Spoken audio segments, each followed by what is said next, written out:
नागपूरची विश्वास sir. Thank you very much. धन्यवाद। श्री चंद्रशेखर जी। धन्यवाद सभापति जी। यूनियन बजट पे आपने मुझे मेरी बात रखने का मौका दिया। मैं सर्वप्रथम बहुजन समाज में जन्मे सभी संतों, गुरुओं और महान पुरुषों को नमन करता हूं। उनमें भी राष्ट्रपिता ज्योतिबा फूले, छत्रपति साहू जी महाराज, बाबा साहब अम्बेडकर, मान्यवर साहब श्री काशीराम, मान्यवर दीना भाना वाल्मीकि और मान्यवर महामना रामसु वर्मा जी को नमन करता हूं और अपने संसदीय क्षेत्र नगीना की जनता का आभार प्रकट करता हूं जिन्होंने मुझे चुनकर यहां भेजा है। सभापति जी, बजट केवल एक आर्थिक दस्तावेज नहीं होता, बल्कि यह सरकार की सोच, संवेदनशीलता और सामाजिक प्रतिबद्धता का प्रतिबिंब होता है। बजट यह तय करता है कि देश का विकास समावेशी होगा या चुनिंदा और सत्ता में बैठे लोग सबको साथ लेकर चलना चाहते हैं, कुछ लोगों को पीछे छोड़ देना चाहते हैं। विपक्ष के नाते हमारा कर्तव्य है कि हम सत्ता सवाल पूछें और कमियों की ओर ध्यान दिलाएं और देश के उन वर्गों की आवाज बने जो इस सदन में अक्सर आंकड़ों में गुम हो जाते हैं। लेकिन माननीय अध्यक्ष महोदय, असली सवाल यही से शुरू होता है, क्या यह बजट देश के गरीब, पिछड़े, दलित, आदिवासी, ओबीसी, अल्पसंख्यक और वंचित वर्गों की वास्तविक जरूरतों को समझता है नहीं समझता है। मान्यवर, इस बजट में आर्थिक विकास की बातें अधिक हैं, लेकिन सामाजिक न्याय की आत्मा कमजोर। माननीय अध्यक्ष जी, सभापति जी, आज देश की सबसे बड़ी संकट बेरोजगारी। हर साल लगभग 1 करोड़ युवा रोजगार बाजार में आते हैं, लेकिन अस्थायी और सम्मानजनक नौकरियां और संपादन पैदा नहीं हो रही। इस बजट में स्किलिंग की बात की गई है, लेकिन स्किलिंग के बाद जॉब की गारंटी नहीं है। विशेष रूप से SC, ST और OBC समुदाय के युवाओं के लिए कोई अलग से लक्षित रोजगार योजना नहीं दिखाई देती है। देश की लगभग 45% आबादी जो कृषि पर निर्भर है, जिसमें SC, ST, OBC समुदाय की भागीदारी सबसे अधिक है, लेकिन कृषि और GDP में योगदान 15% से कम। किसान की औसत आय अब भी सिर्फ MSP कोई गारंटी सरकार की तरफ से नहीं दी गई है। सभापति जी, महंगाई का सबसे बड़ा असर गरीब, दलित, आदिवासी और पिछड़े वर्ग को पड़ता है। आर्थिक सर्वे के अनुसार शिक्षा व स्वास्थ्य की लागत पिछले 5 वर्षों में 30 से 40% बढ़ी है। खाद्य वस्तु कीमतें गरीब परिवारों की थाली को छोटा कर रही है, लेकिन इस बजट में इन वर्गों के लिए कोई सीधी राहत नहीं दिखाई देती।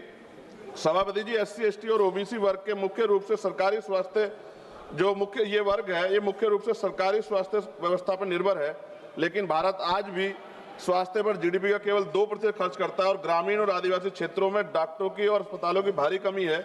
इस बजट में सार्वजनिक स्वास्थ्य ढांचे को मजबूत करने के लिए कोई निर्णायक वित्तीय छलांग नहीं। सभापति जी, शिक्षा के माध्यम जिससे सामाजिक असमानता टूटती है, लेकिन इस बजट में शिक्षा पर खर्च GDP के लगभग 3% के आसपास और SC, ST, OBC के छात्रों की छात्रवृत्ति में देरी और अनिश्चितता बनी हुई है। शिक्षा गरीब परिवारों की पहुंच से बहुत दूर है। यह स्थिति समान अवसरों की अवधारणा को कमजोर करती है। सभापति जी, SC, ST, OBC के कल्याण के लिए सबसे बड़ी जिम्मेदारी राज्यों के पास होती है, लेकिन राज्यों के हिस्से की धनराशि सीमित है। केंद्र द्वारा योजनाओं का बोझ अधिक संघीय ढांचे को कमजोर, सामाजिक न्याय को मजबूत नहीं कर रहा है एट प्रेजेंट टाइम। विपक्ष केवल आलोचना के लिए नहीं सभापति जी, हम समाधान प्रस्तुत करते हैं। हमारी मांग है SC, ST, OBC के लिए लक्षित रोजगार मिशन चलाया जाए, छात्रवृत्ति को समयबद्ध और कानूनी प्रावधान किया जाए, शिक्षा और स्वास्थ्य पर GDP का न्यूनतम 6% खर्च हो, आरक्षित वर्गों के लिए विशेष उद्यमता और MSME पैकेज दिया जाए, आदिवासी और पिछड़े जिलों को विशेष सामाजिक आर्थिक विकास योजना चलाई जाए। माननीय सभापति जी, ये बजट आर्थिक विकास की तो बात करता है, लेकिन सामाजिक संतुलन और न्याय की भावना कमजोर दिखाई देती है। विपक्ष के नाते हम कहना चाहते हैं कि हम विरोधी नहीं है, लेकिन अब बहिष्करण और उपेक्षा के विरोधी हैं। जब तक SC, ST, OBC और वंचित और विकास की मुख्य धारा में बराबरी में शामिल हो, तब तक विकसित भारत का सपना अधूरा है। सभापति जी, सरकार 100 स्मार्ट सिटी की बात कर रही थी, लेकिन आज भी भारत में सफाई कर्मचारी, संविदा कर्मी गटर में उतरता है सर। और मैं सरकार से पूछना चाहता हूं, चांद पर पहुंच गए, लेकिन अपने भाइयों की सुरक्षा और तकनीकी मशीनें उनको क्यों नहीं उपलब्ध करा पाए? प्रमोशन में रिजर्वेशन SC, ST, OBC कर्मचारियों को नहीं मिल रहा है और पुरानी पेंशन सर मिलनी चाहिए, उस पर सरकार ने कोई जवाब नहीं दिया है।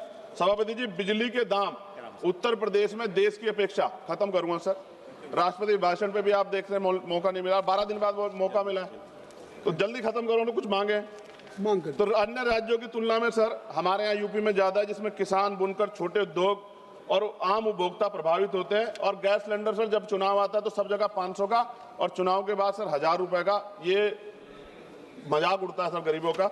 सभापति जी, 1 रुपए लीज पे पूंजीपतियों को जमीन दी जाती है, क्या ऐसी कोई योजना गरीबों के लिए भी आएगी, SC, ST, OBC माइनॉरिटी के लिए, कि उनको भी जमीन मिल जाए?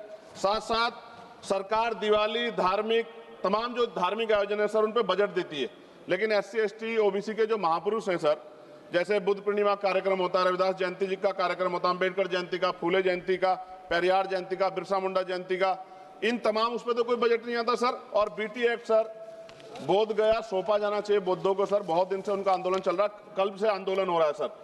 और अहिल्याबाई होलकर जी की देखिए आप मूर्ति तोड़ दी गई और बाबा साहब का पोस्टर जला रहे हैं सर मध्य प्रदेश में, सरकार ध्यान नहीं दे रही। आप अपनी मांग सर, हाँ मांग रख रहा हूँ सर। ऑलरेडी साथ एक और प्रधानमंत्री आवास योजना का दावा है और उत्तराखंड के नैनीताल में हल्द्वानी में गरीब परिवारों को बेघर करने के लिए मकान तोड़े जा रहे हैं अब सर। कृपया समाप्त। पंजाब में जो बाढ़ आई थी सर, एक मिनट दीजिए सर, एक मिनट दीजिए। पंजाब में जो बाढ़ आई थी उनके लिए कोई विशेष योजना नहीं है और जातिगत जनगणना में जब सर OBC का कॉलम नहीं जोड़ा सर। मेरे लोकसभा क्षेत्र नगीना में हस्त निर्मित पेंटिंग ब्रुश कुटीर उद्योग, यह उद्योग पूरी तरह से हाथ से चलता है, दशकों तक कर मुक्त रहा, करीब 50% स्थानीय आबादी आजीविका इसी पे निर्भर है, 18% टैक्स लगा रखा। मेरी मांग है उसको 5% किया जाए सर। 2-3 मांगे सर, इनको उठा दो। काफी मांगे आपने कर दी सर काफी मांगे कर दी। रेलवे कनेक्टिविटी का विस्तार सर हमारे नगीना लोकसभा क्षेत्र में किया जाए।